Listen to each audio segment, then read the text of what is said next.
Je suis scripturaliste. Pour ceux qui découvrent cette chaîne, et donc ce mot barbare, je vous invite à regarder ma playlist sur le scripturalisme. En tant que scripturaliste, j'affirme que la Bible seule est la vérité, et donc que toute connaissance vient de la Bible. Je dis que la vérité, c'est ce que Dieu pense. Ses pensées sont révélées dans la Bible, et la Bible seule. La vérité, c'est ce que Dieu pense. Et je dis que la connaissance, c'est le fait de savoir que je pense ce que Dieu pense. Et le seul moyen que j'ai de savoir que je pense ce que Dieu pense est de penser les propositions de la Bible. Car la Bible seule est la vérité, et la vérité, c'est ce que Dieu pense. C'est ça, le scripturalisme. Par exemple, si je pense que Balaam a eu une conversation avec son ânesse, alors je pense une pensée que Dieu pense, et donc je pense la vérité. Et puisque je sais que je pense la même chose que Dieu lui-même, alors j'ai de la connaissance. Donc, quand j'affirme que Balaam a eu une conversation avec son ânesse, j'ai de la connaissance. Ainsi, même si dans un usage courant, au quotidien, on peut dire qu'on a de la connaissance sur un sujet, bibliquement parlant, avoir la connaissance se limite à ce qui vient de la Bible. Donc, selon moi, affirmer qu'on a de la connaissance sur un sujet et affirmer que l'on peut se tromper sur ce même sujet est contradictoire. Puisque avoir la connaissance sur une affirmation, c'est savoir que je pense la même chose que Dieu lui-même, alors je ne peux pas avoir la connaissance et me tromper sur cette affirmation, car Dieu ne se trompe jamais. C'est la position du scripturaliste, comme j'ai déjà expliqué de nombreuses fois dans d'autres vidéos. Justement, dans ma vidéo « Le scripturalisme et la connaissance », j'ai parlé d'un chrétien qui n'était pas d'accord avec moi et qui disait que dans la Bible, les mots « savoir »,« connaître » et « connaissance » ne sont pas utilisés comme je les utilise dans le scripturalisme. Mais il n'avait pas d'exemple précis à me donner. Depuis, j'ai trouvé deux exemples de ce qu'il affirmait à l'époque. J'ai fait cette vidéo donc, non pas parce que ces exemples réfutent ma réponse précédente, mais parce que cela me permet de montrer plus en détail que la Bible enseigne le scripturalisme. Avant de regarder ces exemples, j'ouvre une parenthèse ici pour dire que j'écarte de cette discussion l'utilisation dans la Bible du mot « connaître » quand ce mot signifie avoir des rapports sexuels, comme dans Genèse 19.5. Ce sens n'entre pas dans une discussion sur le fait de savoir si la Bible enseigne que nous pouvons savoir des choses sans une révélation de Dieu. Alors, quelle était ma méthodologie pour cette étude? Puisqu'ici on étudie le sens précis de certains mots, la meilleure méthodologie serait de rechercher les occurrences de ces mots en hébreu et en grec et de les étudier en contexte. Mais, hélas, je ne parle pas couramment les langues bibliques. Je suis obligé donc de m'appuyer sur ceux qui le font. De plus, vous êtes les personnes que je veux convaincre et je ne pense pas que vous êtes nombreux non plus à maîtriser les langues bibliques. Donc, plutôt que de rechercher les mots en hébreu et en grec, je les ai recherchés dans les traductions françaises.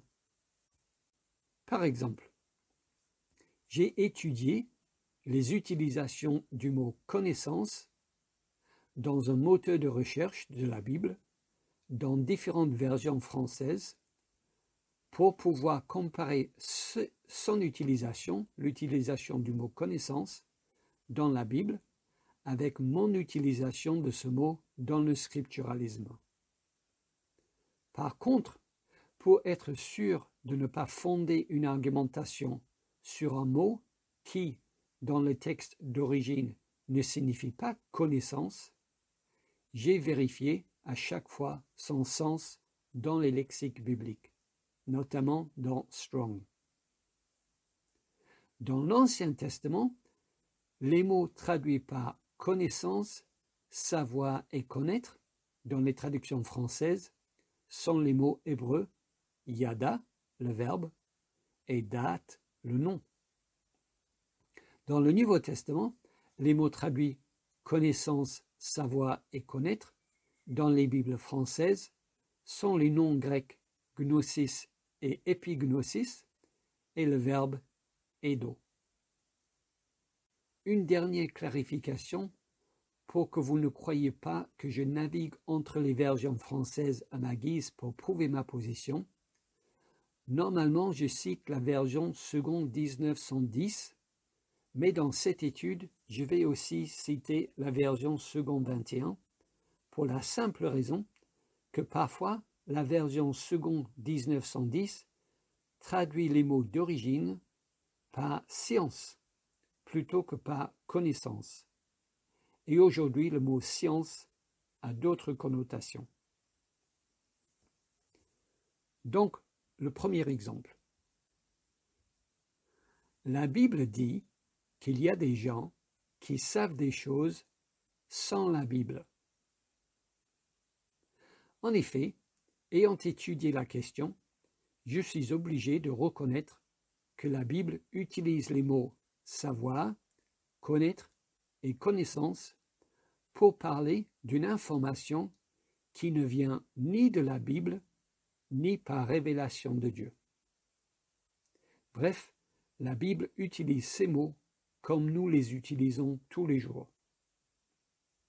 Par exemple, dans Genèse 12, 11, nous lisons sur Abraham, « Comme il était prêt d'entrer en Égypte, il dit à Sarai, sa femme, « Voici, je sais que tu es une femme belle de figure. »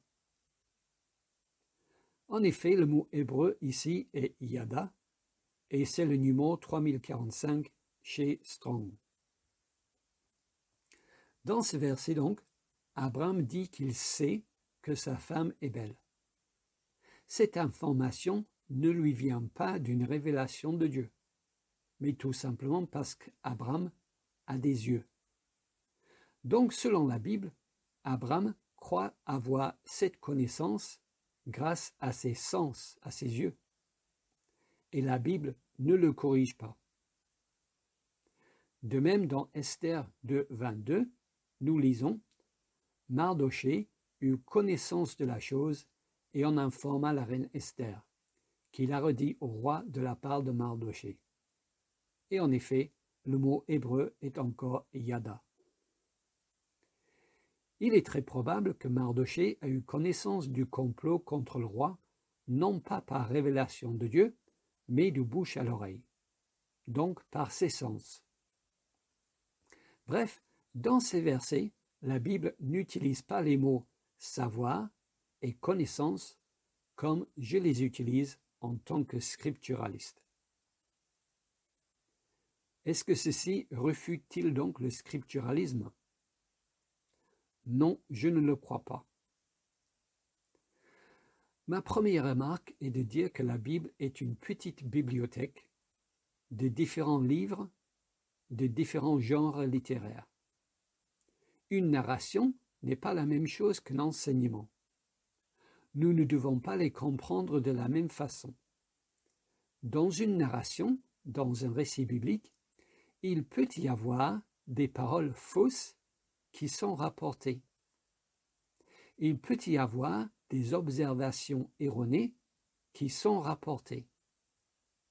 Par contre, dans un passage qui enseigne la doctrine, il n'y a pas d'erreur. On peut simplifier en disant que les récits bibliques ne doivent pas être suivis à la lettre comme les enseignements bibliques. Et j'en profite ici pour insister sur le fait que l'idée du scripturalisme ne vient pas des récits bibliques, mais des enseignements bibliques. Je veux dire par là que l'élaboration de la doctrine a été faite non pas en se basant sur des expériences rapportées par les différents acteurs de la Bible, mais en se basant sur ce que la Bible enseigne précisément sur la vérité et sur la connaissance. Et cette distinction est importante. Donc, bien que je dois reconnaître que les mots savoir, connaître et connaissance peuvent parfois être utilisés avec un sens non scripturaliste dans la Bible, nous venons de le voir, je dis que ceci est le cas uniquement dans les récits bibliques et jamais dans les enseignements bibliques sur la connaissance, comme nous allons le voir. Ma deuxième remarque est de dire que j'ai déjà montré dans la vidéo Le scripturalisme et la connaissance que Colossiens 2:3 enseigne que tous les trésors de la sagesse et de la connaissance se trouvent en Jésus. La sagesse et la connaissance sont des trésors car elles donnent la vie éternelle. Jean 6, 68. Ces trésors se trouvent en Jésus et en lui seul, car en dehors de lui, il n'y a pas de vie éternelle. Or, les pensées de Jésus sont les propositions de la Bible. C'est pour cette raison qu'ils portent tous les deux le même nom, parole de Dieu. Donc le seul moyen d'accéder à la sagesse et à la connaissance qui se trouvent en Jésus est de croire la Bible. Je trouve que c'est une bonne réponse à cette objection et elle tient toujours. Ceci me permet de souligner un autre point qui corrobore ce que je dis ici. Je pense que l'idée que la connaissance vient de Dieu est un des méta-récits des Écritures. Ce méta-récit est véhiculé surtout par le livre des Proverbes et par Ecclésiaste dans l'Ancien Testament et par les Épîtres dans le Nouveau Testament.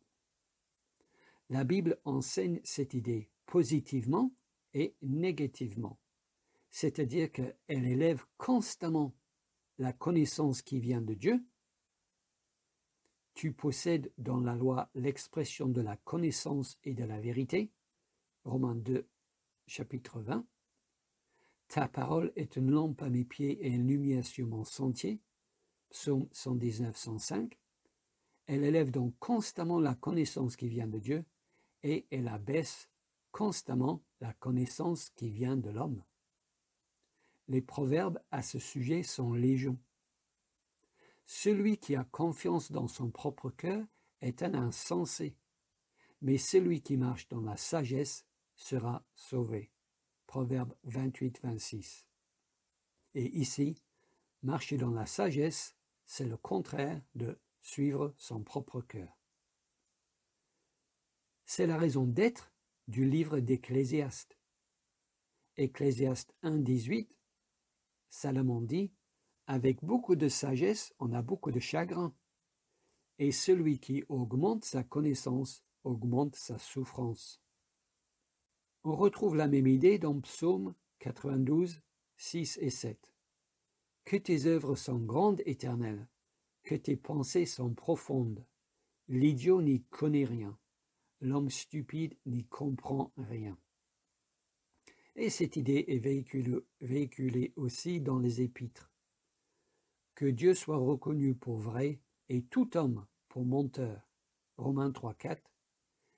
Car la folie de Dieu est plus sage que les hommes et la faiblesse de Dieu est plus forte que les hommes. 1 Corinthiens 1, 25. Je pense qu'il est indéniable qu'un des méta-récits des Écritures est que la connaissance vient de Dieu. La Bible élève constamment la connaissance qui vient de Dieu et elle abaisse et ridiculise constamment la connaissance des hommes. Donc, bien qu'il soit vrai que la Bible dit qu'il y a des gens qui savent des choses sans la Bible, ceci est uniquement le cas dans les récits bibliques. Par contre, quand la Bible enseigne sur la connaissance, elle élève constamment la connaissance qui vient de Dieu et de sa parole, et elle abaisse constamment la connaissance des hommes. Ainsi, dans les enseignements bibliques sur le sujet de la connaissance, le mot connaissance est utilisé dans un sens qui ne choque pas un scripturaliste comme moi, bien au contraire. Bref, l'enseignement biblique sur la connaissance correspond à une utilisation scripturaliste et je vais prouver ce point plus en détail plus tard. Deuxième exemple. C'est l'autre face de l'objection. À savoir, dans la Bible, il est dit que les gens savent des choses qui sont fausses. Par exemple, il est dit que les gens qui pleuraient la fille de Jairus savaient qu'elle était morte. Luc 8, 52. Tous pleuraient et se lamentaient sur elle. Alors Jésus dit, « Ne pleurez pas, elle n'est pas morte, mais elle dort. » Mais ils se moquaient de lui, sachant qu'elle était morte. Et en effet, ici, le mot grec « sachant », traduit « sachant », est « eido », 1492 chez Strong. Ici, la Bible dit que ces gens savaient que la fille était morte. Sauf que Jésus dit qu'elle n'est pas morte. C'est problématique pour un scripturaliste comme moi, car selon le scripturalisme, ces gens pouvaient penser que la fille était morte, mais ils ne pouvaient pas savoir qu'elle était morte, puisque pour savoir quelque chose, pour avoir la connaissance selon le scripturalisme, ces personnes doivent penser comme Dieu. Sauf qu'ici, il est clair qu'elles ne pensent pas comme Dieu. Elles pensent le contraire de Dieu, car Dieu pense que la fille n'est pas morte. Il le dit. Alors Jésus dit, « Ne pleurez pas, elle n'est pas morte, mais elle dort. » Donc, quand Luc dit que ces personnes savaient, cela ne signifie pas pour Luc qu'elles pensaient les mêmes pensées que Dieu. Donc, bibliquement, on peut savoir des choses qui sont fausses et on peut savoir des choses qui sont des choses que Dieu ne sait pas. Donc, ceci prouve que mon utilisation des mots « savoir » et « connaissance », quand je dis que la connaissance, c'est le fait de savoir que je pense ce que Dieu pense, ceci prouve que mon utilisation de ces mots n'est pas une utilisation biblique, puisque ici la Bible dit que ces gens savaient et ils pensaient le contraire de ce que Dieu pensait. Et de là à dire que le scripturalisme est faux, il n'y a qu'un pas, n'est-ce pas? C'est une critique légitime. Si, pour élaborer la doctrine du scripturalisme, je donne aux mots bibliques un sens que la Bible elle-même ne leur donne pas, cela prouve que ma doctrine n'est pas biblique. Ma première remarque est de souligner le fait que cette utilisation biblique de eido vient d'un récit biblique, comme je l'ai déjà dit, et non pas d'un enseignement biblique sur la connaissance. Ma deuxième remarque est de dire qu'il me semble que cette objection prouve trop de choses.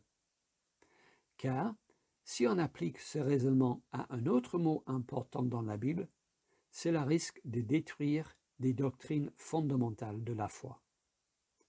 Soyons clairs sur cette objection, sur l'argumentation. Le raisonnement de cette argumentation dit que si on définit un mot biblique de façon précise pour déterminer nos doctrines, comme je le fais avec le mot « connaissance », alors ce mot doit toujours être utilisé dans la Bible avec cette même définition. Sinon, si la Bible utilise le mot avec une autre définition ou avec un autre sens, cela prouve que la doctrine n'est pas biblique. Je dis que la connaissance, c'est le fait de savoir que l'on pense comme Dieu. Mais la Bible dit que ces gens savaient et ne pensaient pas comme Dieu. Donc j'ai tort de dire que la connaissance, c'est le fait de savoir que l'on pense comme Dieu. C'est l'argumentation. Si on définit un mot biblique de façon précise pour déterminer nos doctrines, alors ce mot doit toujours être utilisé dans la Bible avec cette définition, sinon cela prouve que la doctrine n'est pas biblique. Je prends cette argumentation et je l'applique à d'autres mots bibliques pour voir si elle tient. Dans l'élaboration des doctrines chrétiennes, le verbe « croire » est aussi très important.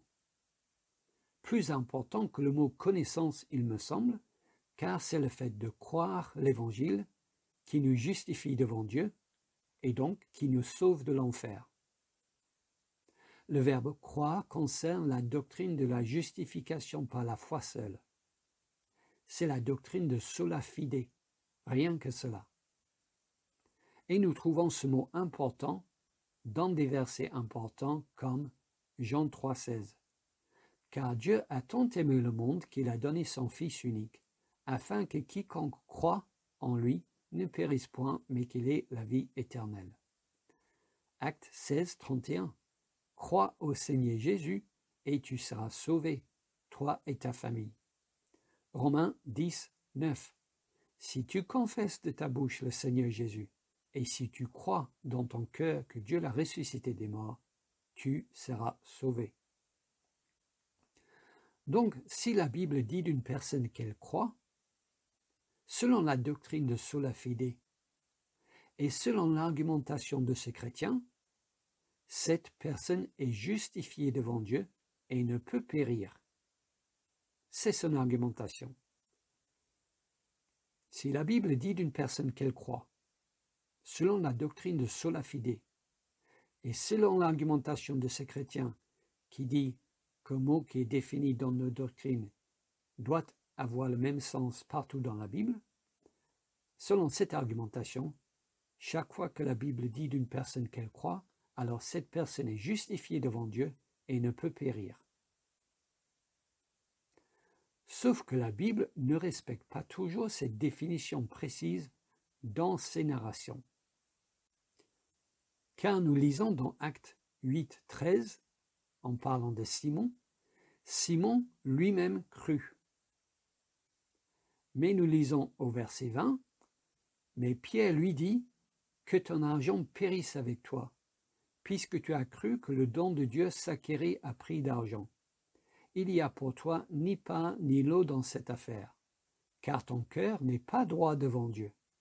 Réponds-toi donc de ta méchanceté, et prie le Seigneur pour que la pensée de ton cœur te soit pardonnée s'il est possible, car je vois que tu es dans un fiel amer et dans les liens de l'iniquité. La Bible dit « Simon lui-même crut ». Alors, selon notre doctrine de sola fide, et suivant cette argumentation, Simon est justifié devant Dieu et ne peut périr. Sauf que Pierre lui dit de périr, que ton argent périsse avec toi. Il paraît donc clair que Simon ne croyait pas, car il n'était pas justifié, car Pierre dit qu'il est dans les liens de l'iniquité, et donc sur le chemin de la perdition. Ici, nous avons un cas où on définit le mot biblique « croire » de façon précise pour déterminer la doctrine de sola fide. Mais ce mot n'est pas toujours utilisé dans la Bible avec cette définition précise, surtout dans les narrations, dans les récits bibliques. Mais aucun protestant n'argumente que cela prouve que la doctrine de la justification par la foi seule n'est pas biblique, n'est-ce pas? Je pense que Luc utilise le verbe « croire » ici pour montrer que pour tout observateur extérieur, Simon croyait comme les autres. Il était baptisé. Il semblerait que même Pierre était assez surpris de voir le comportement de Simon, car il dit « Car je vois que tu es dans un fiel amer et dans les liens de l'iniquité. » Luc décrit donc le point de vue des observateurs, comme il le fait d'ailleurs dans son évangile dans la parabole Luc 8, 13. Ceux qui sont sur le roc sont ceux qui, lorsqu'ils entendent la parole, la reçoivent avec joie, mais ils n'ont point de racines. Ils croient pour un temps, et ils succombent au moment de la tentation. Luc dit que ces gens croient pour un temps. On peut dire donc que Luc dit que Simon croyait, alors qu'en réalité, Simon ne croyait que de façon superficielle, un peu comme les gens dans cette parabole. Il donnait l'apparence de croire, mais pour un temps. Ceci est conforme à ce que Luc enseigne dans la parabole. Et de même, Luc dit que les gens savaient que la fille de Jairus était morte, mais ils ne savaient pas que sa mort était provisoire. Elle était morte dans un sens car elle avait besoin d'être ressuscitée par Jésus. Mais elle n'était pas morte dans un autre sens, car on ne peut pas être mort de façon provisoire.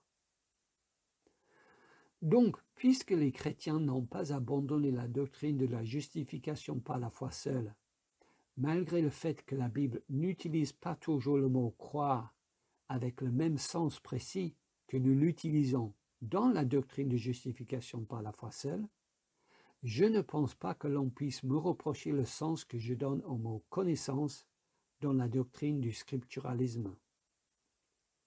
Autrement dit, si le fait que la Bible utilise parfois le mot « connaissance » avec un sens qui ne convient pas au scripturalisme prouve que le scripturalisme n'est pas biblique, je crains que ce même raisonnement prouve que d'autres doctrines ne sont pas bibliques non plus. Mais plutôt que de penser que sola fide n'est pas biblique, je crois que c'est la présupposition de l'argumentation de ces chrétiens qui n'est pas biblique. Car, petit 1, le Saint-Esprit a le droit d'utiliser le même mot et de lui donner différents sens selon le contexte et selon le genre littéraire dans lequel il se trouve. Petit 2. Pour formuler une doctrine biblique, il n'est pas nécessaire de la fonder uniquement sur des mots qui n'ont qu'un seul sens dans la Bible. D'ailleurs, ces mots-là doivent être assez rares, n'est-ce pas? Petit 3. J'ai le droit de définir mes termes pour formuler cette doctrine, à condition que j'utilise le mot comme les auteurs de la Bible. Et c'est le cas, comme je l'ai déjà montré dans mes vidéos précédentes et comme je vais le montrer maintenant. 3. Les versets bibliques qui prouvent le scripturalisme. Avant de regarder des versets bibliques, je veux dire un mot sur le principe non scripturaliste de vouloir qualifier de connaissance une information non biblique. Le fait de donner le même statut à l'affirmation « David était roi d'Israël » qu'à l'affirmation « Emmanuel Macron est président de la République française » et d'appeler ces deux affirmations « connaissance » dans le même sens est, il me semble, un dénigrement indirect de la parole de Dieu. Car, selon le scripturalisme, si on sait quelque chose, si on a connaissance d'une affirmation, on ne peut pas se tromper sur cette affirmation. Or, la première affirmation sur le roi David est une connaissance infaillible, car elle vient de la Bible. Il est impossible que j'aie tort d'affirmer que David était roi d'Israël.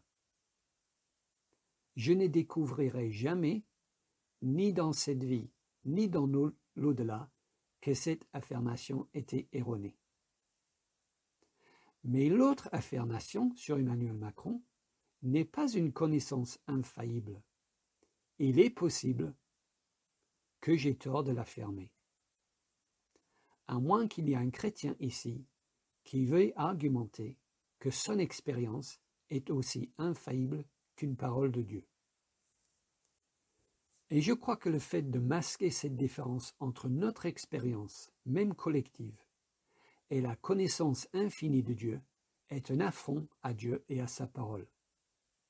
Donc, si j'appelle l'affirmation « David était roi d'Israël » la vérité et la connaissance, et je le fais, je ne peux pas appeler l'affirmation Emmanuel Macron est président de la République française, je ne peux pas l'appeler la vérité et la connaissance dans le même sens.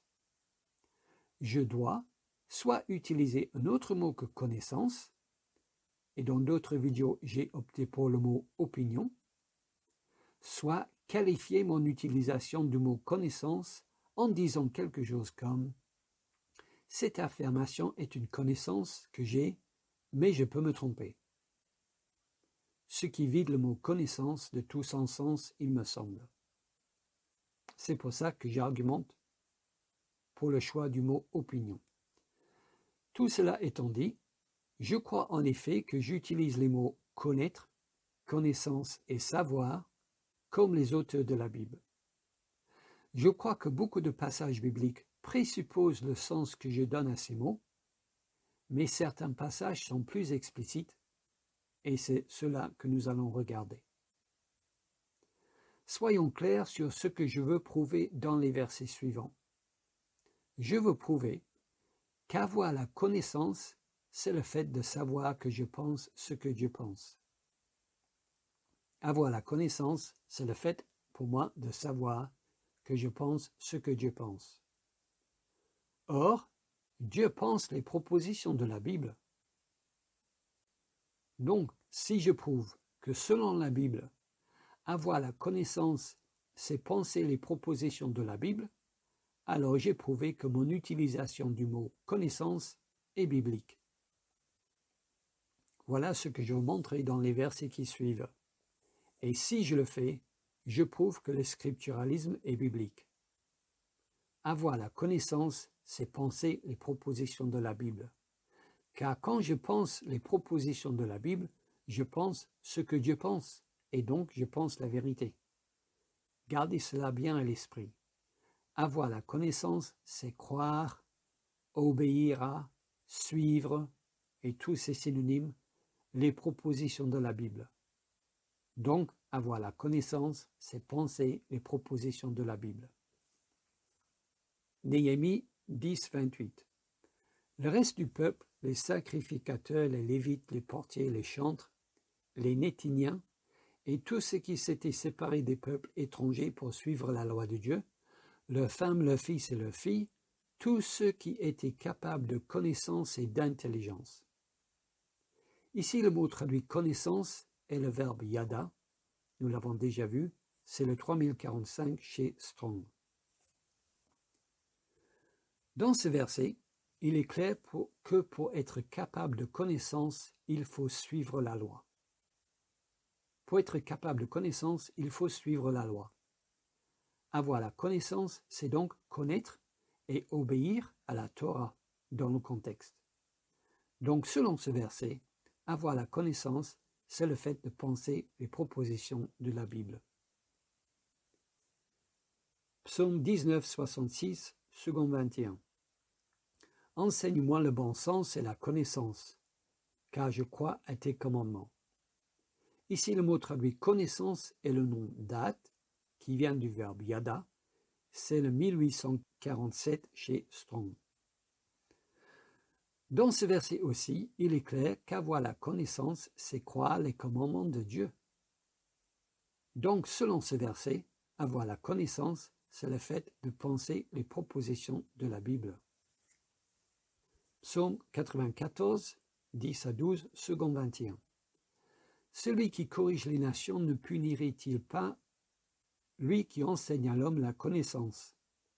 L'Éternel connaît les pensées de l'homme, il sait qu'elles sont sans valeur.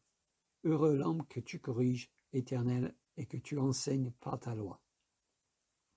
Ici le mot connaissance, lui qui enseigne à l'homme la connaissance, c'est le mot date 1847 chez Strong.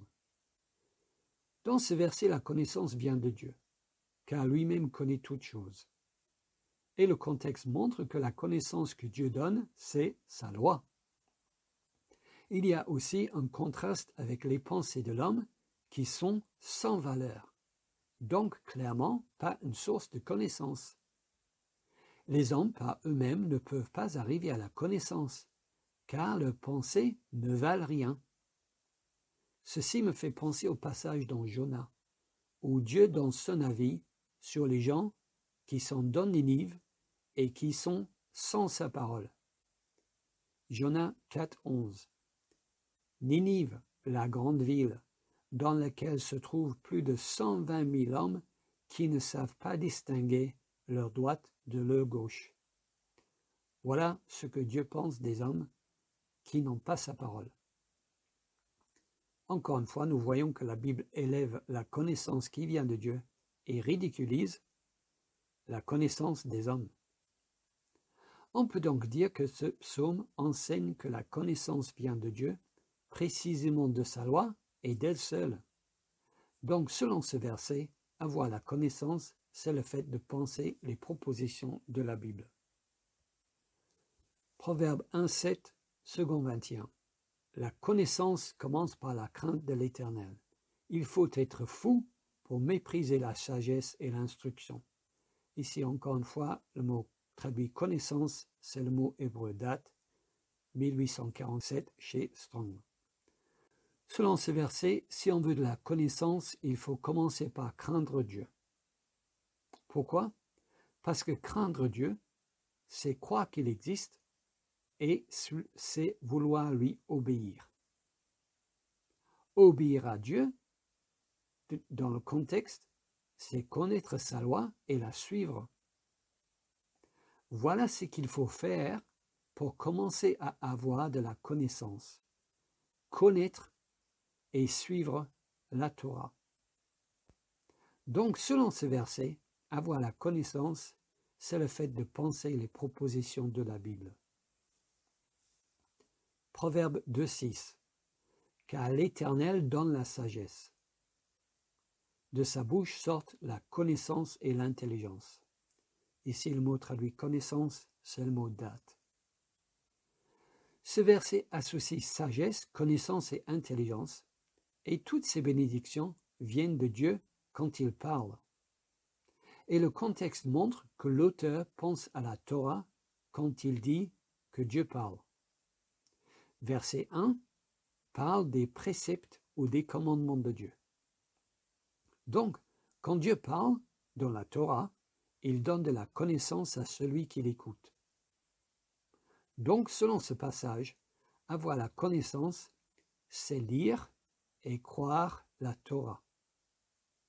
Et c'est donc penser les propositions de la Bible. Proverbe 8, 10 à 11, second 21. Préférez mes instructions à l'argent et la connaissance à l'or le plus précieux.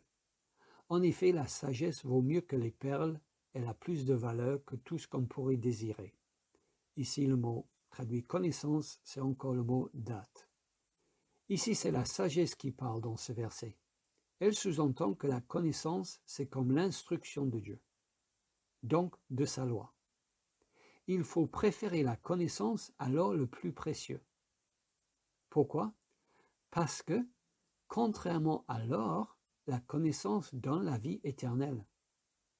Car ici, la connaissance, c'est le fait de craindre l'Éternel, verset 13, et donc de croire et d'obéir à sa loi. Daniel, chapitre 12, verset 4. Toi, Daniel, tiens secret de ces paroles et scelle le livre jusqu'au temps de la fin. Plusieurs alors le liront et la connaissance augmentera. Encore une fois, ici le mot traduit connaissance, c'est le mot hébreu date. Avoir la connaissance, selon ce verset, c'est lire les paroles de Dieu et par implication les croire. Donc, selon ce verset, avoir la connaissance, c'est le fait de connaître et de croire les propositions de la Bible. Donc, avoir la connaissance, c'est penser les propositions de la Bible. Voilà, je crois que j'ai montré assez de versets dans l'Ancien Testament qui prouvent qu'avoir la connaissance, c'est le fait de penser les propositions de la Bible. Donc le fait de savoir que je pense ce que Dieu pense. Passons maintenant au Nouveau Testament. Comme dit plus haut, dans le Nouveau Testament, les mots traduits connaissance, savoir et connaître dans les Bibles françaises sont les noms grecs gnosis et épignosis et le verbe grec eido. Luc 11, 52, second 21. Malheur à vous, professeurs de la loi, parce que vous avez enlevé la clé de la connaissance, vous n'êtes pas entrés vous-même, et ceux qui voulaient entrer, vous les en avez empêchés. Ici, c'est le mot gnosis qui est traduit par le mot connaissance en français. Gnosis, c'est le numéro 1108 chez Strong. Ce mot est traduit science dans la version seconde 19, mais nous voyons que le mot en grec est gnosis, donc connaissance. La connaissance dans ce contexte, c'est la connaissance de la Torah. Jésus parle aux professeurs de la loi, donc de la Torah, et globalement de l'Ancien Testament. Donc, selon ce verset, avoir la connaissance, c'est le fait de penser les propositions de la Bible. Romains chapitre 10, à partir du verset 1, second 21. Frères et sœurs, le vœu de mon cœur et ma prière à Dieu pour les Israélites, c'est qu'ils soient sauvés. En effet, je leur rends ce témoignage, ils ont du zèle pour Dieu, mais pas conformément à la vraie connaissance. Ils ignorent la justice de Dieu et cherchent à établir la leur propre. Ils ne se sont donc pas soumis à la justice de Dieu, car Christ est la fin de la loi pour que tous ceux qui croient reçoivent la justice. Ici, c'est le mot épignosis qui est traduit par connaissance en français. C'est le numéro 1922 chez Strong. Ce mot est traduit intelligence dans la version seconde 1910, mais nous voyons ici que le mot en grec est épignosis, donc connaissance. Selon ces versets, il y a une fausse connaissance. C'est la connaissance des hommes. Les Juifs incrédules avaient cette fausse connaissance. S'il y a une fausse connaissance, c'est qu'il y a une vraie connaissance. Et la vraie connaissance, selon ce verset, c'est de ne pas ignorer. Donc, de connaître, c'est de connaître la justice de Dieu. La vraie connaissance, c'est donc de connaître la justice de Dieu. La justice de Dieu, c'est Christ. Et cette justice s'obtient par la foi en lui. Voilà donc, selon ce verset, la vraie connaissance. Connaître l'évangile de Jésus-Christ et le croire. Selon ce verset, avoir la vraie connaissance, c'est connaître l'évangile de Jésus-Christ et le croire. Donc, selon ce verset, la vraie connaissance, c'est penser les propositions de la Bible. Et le dernier verset, c'est 1 Jean, chapitre 2, versets 20 à 22. Pour vous, vous avez reçu l'onction de la part de celui qui est saint, et vous avez tous de la connaissance. Je vous ai écrit non que vous ne connaissiez pas la vérité, mais parce que vous la connaissez, et parce qu'aucun mensonge ne vient de la vérité. Qui est menteur sinon celui qui nie que Jésus est le Christ? Celui-là est l'Antichrist qui nie le Père et le Fils. Ici dans le grec, le mot c'est eido. C'est le numéro 1492 chez Strong. Eido apparaît 3 fois dans ce verset. Et nous l'avons déjà vu dans Luc 8, 52. Les 3 versions françaises qui sont seconde 1910, second 21 et la version Semeur traduisent le mot grec par connaissance ou connaître dans ce verset au moins 2 fois, comme nous le voyons ici. Or, ce mot eido a 2 sens selon Strong, comme nous le voyons ici. Le premier sens du verbe eido, c'est voir avec les yeux. Ce sens ne convient pas ici, dans ce verset. Dieu ne nous donne pas de tout voir avec nos yeux. Je n'arrive pas à voir les microbes. Et il y a des chrétiens malvoyants, voire aveugles. Donc le sens voir avec les yeux ne convient pas ici. Et le deuxième sens de ce verbe eido, c'est le sens connaître ou avoir la connaissance. Et en effet, je crois que les traducteurs français, et anglais d'ailleurs, ont bien traduit eido ici en le rendant soit connaître, soit connaissance. Donc nous pouvons dire, comme tous les traducteurs de la Bible, que ici, le sens du verbe eido, c'est le sens de connaître au sens de connaissance. Donc, dans ce verset, nous voyons que c'est l'onction de celui qui est saint qui nous donne de la connaissance. Vous avez reçu l'onction de la part de celui qui est saint et vous avez tous de la connaissance. Donc, Dieu nous donne de la connaissance. Or, dans ce contexte, la connaissance, c'est d'affirmer que Jésus est le Christ. Je vous ai écrit, non que vous ne connaissiez pas la vérité, mais parce que vous la connaissez, et parce qu'aucun mensonge ne vient de la vérité. Qui est menteur, sinon celui qui nie que Jésus est le Christ? Le mensonge est de nier que Jésus est le Christ, car la vérité, c'est d'affirmer que Jésus est le Christ. Donc, Dieu nous donne de la connaissance, selon ce verset, et la connaissance, c'est d'affirmer que Jésus est le Christ. Or, nous savons que Jésus est le Christ grâce aux Écritures. Donc, selon ce verset, avoir la connaissance, c'est le fait de penser les propositions de la Bible. Dans ce verset, nous voyons aussi qu'avoir la connaissance, c'est connaître la vérité. Vous avez tous de la connaissance.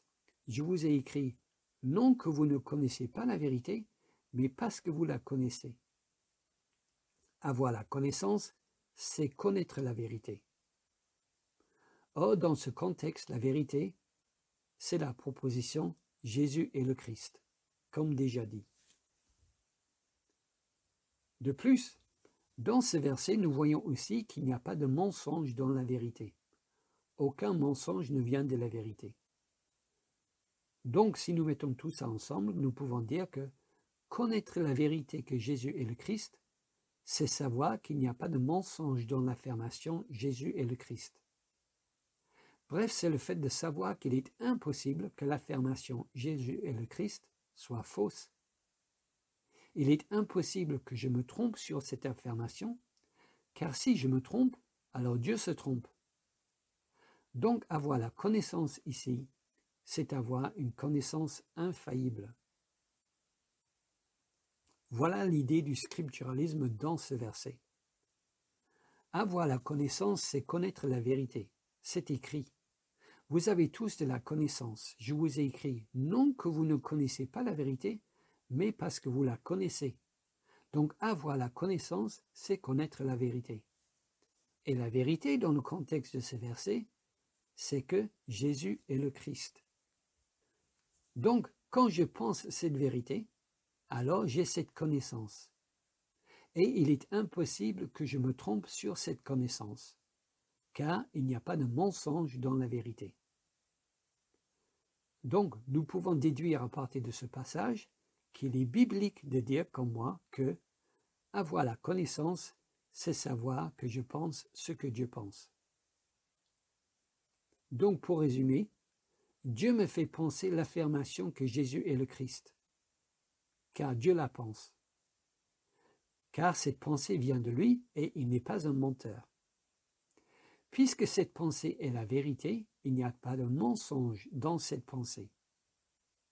Autrement dit, il est impossible que l'affirmation Jésus est le Christ soit fausse, car Dieu la pense.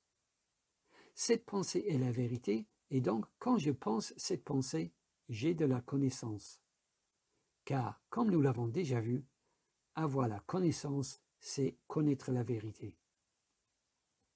Donc, quand je pense l'affirmation Jésus est le Christ, je sais que je pense la vérité et que je pense ce que Dieu pense. Donc, j'ai de la connaissance, car je sais que je pense ce que Dieu pense sur cette affirmation. Donc, selon ce verset, selon ce passage, il est biblique de dire comme moi que avoir la connaissance, c'est savoir que je pense ce que Dieu pense. Avoir la connaissance, c'est avoir une connaissance infaillible. Voilà, je pense honnêtement avoir montré que mon utilisation du mot connaissance pour signifier savoir que je pense ce que Dieu pense n'est pas une utilisation non biblique ou anti-biblique, mais tout à fait biblique. Je ne prétends pas que les mots yada et gnosis et leurs synonymes sont utilisés systématiquement et exclusivement avec ce sens précis dans la Bible. Ce n'est pas ce que je dis. Je ne prétends pas que ces mots sont utilisés exclusivement avec ce sens précis dans la Bible.